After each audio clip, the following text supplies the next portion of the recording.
Container handling is one of the most common jobs in our industry.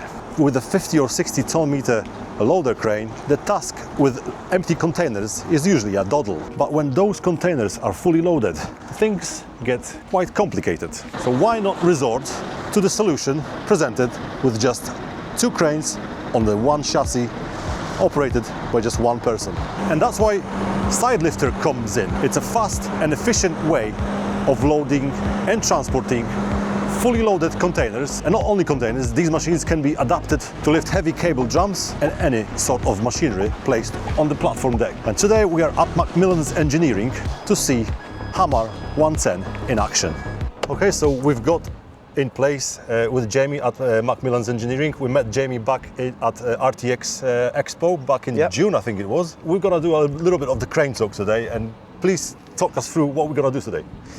So I'm going to show you a Hammar 110 HC, just show you some of the features and give you a run through, and we'll do a few test lifts to show you all the features that this machine has in particular, which is quite a good spec. So let's have a look at how Hammar 110 is behaving in action. Right, so how do you start this beast, and does it have PTO, or does it have its own engine? So this one in particular has its own donkey engine. Right. So we have a Kohler engine here, one side, and then we have our hydraulic tank mounted on the other side. Okay, so it's evenly balanced. Yeah, this one in particular obviously has an engine. A lot of the Hammars do come PTO ready, so they run off the truck itself. Saves a lot of weight, and you're only running one engine at the time, so can be quite useful for a lot of people, but a lot of other customers will prefer an engine. So basically, when you got the PTO donkey engine, so-called, any tractor unit can hitch to the trailer and any pull it, truck, yeah. Right. Yeah. So that's a good, bit of exactly. advantage. So yeah. it's easy, quite good for a lot of customers who are dropping and swapping quite regularly.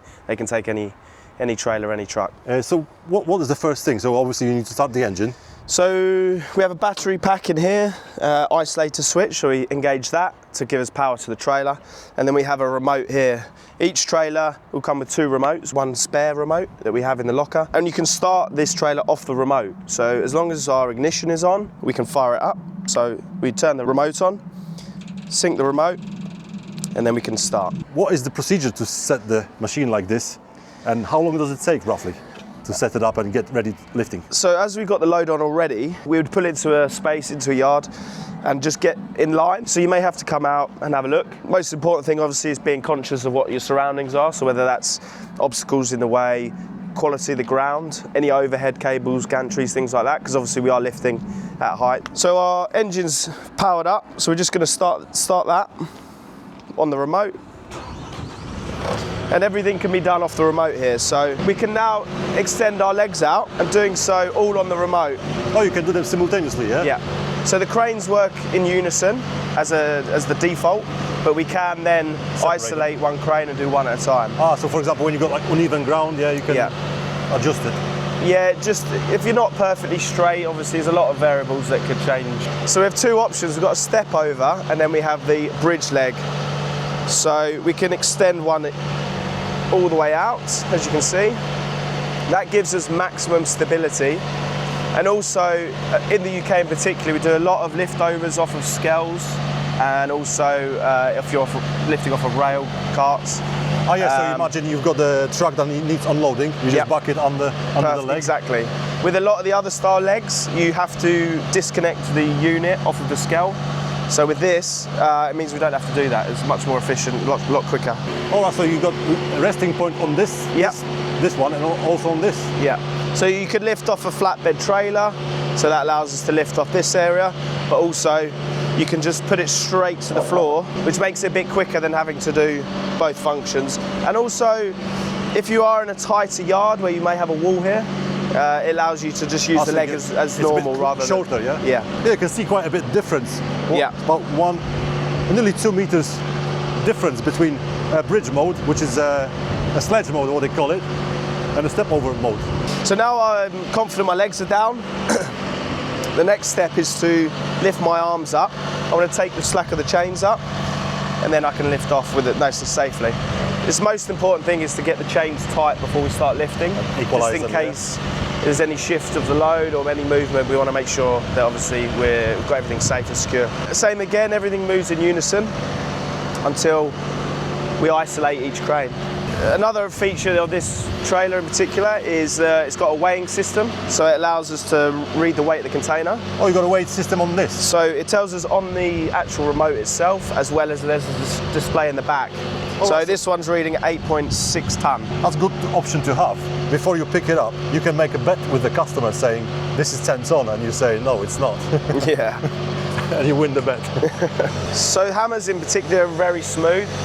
They have 2 speeds. So we have an idle speed, which is what it isn't currently, which we always recommend to lift in idle speed. And then it has a high speed as well. So if you're folding legs away or putting them down or... Yeah, usually like you switch it on Friday. Yeah. When you want to get home. Exactly. That was swift. So imagine you've got a standard size container. Yeah. With this model, particular this model, you can double stack them. So we can show you the legs when they come out if you like. Well, let's have a look at the legs on the non-lifting side. So the legs both come out. Oh, simultaneously as well? Yeah. Oh, right, they're different. And then they pivot automatically? Yeah. They just run down a ramp. And then again, we can drop these down. Oh, on the older versions, you had to do it manually, I think, The older ones had a manual lock where you had to pull it out. Yeah. Obviously, this one's better because you can put it above the axles. And it goes in, yeah. Some of them would have a leg that mounts underneath here, so it's exposed. Yeah, exactly, it drops down that way. But the newer ones, they've managed to incorporate them in the crane base, so a bit more slick, a bit more discreet. So this is our control cabinet. This here is our auto greaser. This is a self-lubricating, it's on a timer.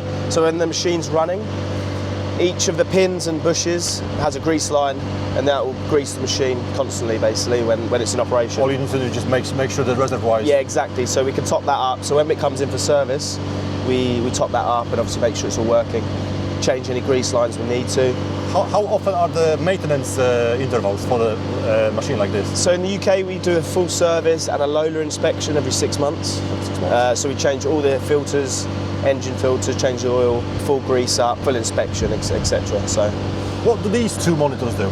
So the one on the left is related to the engine. So that gives us information on the engine, any faults, revs, water, coolant, etc.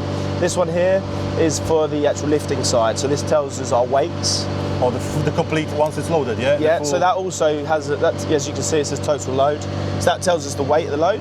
Yeah. And it also is our safety system. So any faults that come up on that side, so if we're abusing the machine essentially, it will come up with a warning and it has a big buzzer. And any faults there will come up to us. So we get a fault code and we can work out. You don't get any fault codes on this? Not on this, no. But we can see if there's a cable break or a sensor's failed. That's the brain of it? Yeah, that's on the lifting side, yeah. And that's the piston working now. So it's just starting to pump grease, as you hear.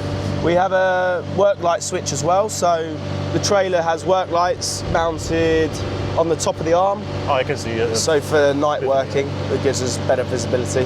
Yeah, that's about it in the rear control cabinet. So this particular version, how heavy it is on its own? I think this one's just over 11 ton, the trailer, yeah. So roughly 20 ton with the tractor unit, and then so that means we can carry a payload of about 24 ton in the UK, yeah. At the moment, this Hammar 110 C, is it? Because it's C stands for it's the type of chassis, yeah, combination chassis. So this one in particular is telescopic, so it will slide out to up to 45 foot.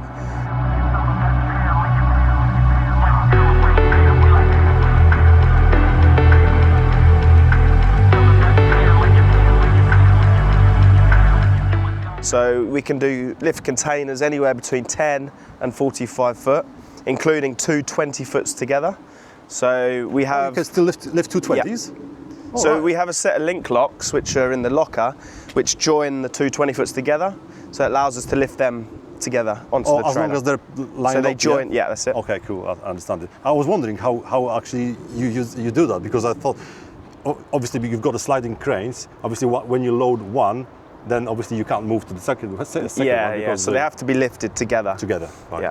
Makes sense. Basically, you can extend and slide cranes and a chassis from the remote. So it's got a hydraulic cylinder in the centre, There's buttons on the remote, which basically everything's done on here, so we can slide it all the way out into the position we need, whether that's into the 40-foot position or even further. So the cranes slide along the chassis also to extend, and the chassis slides all the way back and forth as well. Situations would you use just sliding cranes rather than sliding chassis? Well, a lot, especially in the UK, a lot of the sites that people will be going into will be quite tight and restricting. So to have a shorter trailer just allows a better manoeuvrability, basically, to get into those those tight yards. It's more accessible, yeah? Yeah, exactly. So you don't have to have the full length trailer and loading just one 20-foot container. Yeah. You can basically just shrink it. Shrink it right up, yeah. Right so currently we were in a 20-foot position. It can also reduce even further down, but just for the purpose of this exercise, we've just left it as it is. So it's nice to drive as well. If you're towing the trailer, that in a shortened position, it does pull quite nicely. If you're in London or something like that, where you've got tight turns, you know, lots of traffic, having a shorter trailer can be Definitely a lot nicer. Yeah. Does this one have a steering axle? So it's got self-steering on this one. Self-steering? Yeah, so it's like a tracking steer. There is an option to have a hydraulic steering on the back, but this one in particular is just the tracking. So when you engage reverse, it locks, but as you drive forward, it just tracks with you. So that's a standard on all Hammers to have a steering axle. You also have an option to have a lift axle, whether that's on the rear or on the front. It's quite common as well to have that. Oh, this is one thing we forgot about, automatic locks. We didn't see how they work. So we have auto twist locks, as you mentioned. So when the power is turned off, which we do at the end of every lift or at the end of the day essentially, then they lock automatically. Also the pneumatic, yeah? Pneumatic, yeah. Is there any system that helps the driver to align with the container, so basically you're not guessworking where to set up? Yeah, so Hammar use a H.O.P.E system. So we have two sensors here. So when we're reversing onto the container, these are activate, and it gives us a green light on the side rail so the driver can see out of his wing mirror. Great for saving the driver, the operator, having to get in and out. Just light comes on and he knows when to stop, perfectly in line. So You're McMillans, the side lifter specialist. Is that the only brand that you're dealing with, or what else you're specialising in? So we're the service agent for Hammar as well as Steelbro. So we do all the servicing, maintenance, fabrication, warranty repairs. We have parts department as well, so everything and anything in between we deal with, as well as other side lifter brands, box loader, mega lift, etc. We look after a range of those as well, so, and again hold stock of those parts. On site we have a test weight, so we do all the Lola tests, do a weight test, full servicing, grease up, all that kind of stuff, as well as general trailer maintenance. So we do a lot of PMIs, brake tests, MOT preparations, brake relines. And on the side lifter side as well, we do line boring, refurbs, all that kind of stuff. Heavy engineering. So, yeah, everything you can imagine, we do it here. One-stop shop for any trailer, anything on the wheels, basically. Yeah, exactly. and lifting-wise. What's your favourite part of the job? For me, I think it's just every day's different. So one day you might be welding, next day there's servicing to do, next day you've got a reseal on a cylinder, next day you're going out to an MOT, you've got a breakdown to go to, etc. So there's so much variety here. It can be frustrating at times, of course, but no, it's part of the challenge, right? Yeah, Keep your brain ticking. Definitely, yeah. It sounds amazing, like, you know. I think you've got plenty, busy hands and plenty to do on a daily basis. Yeah, we're busy here, that's for sure.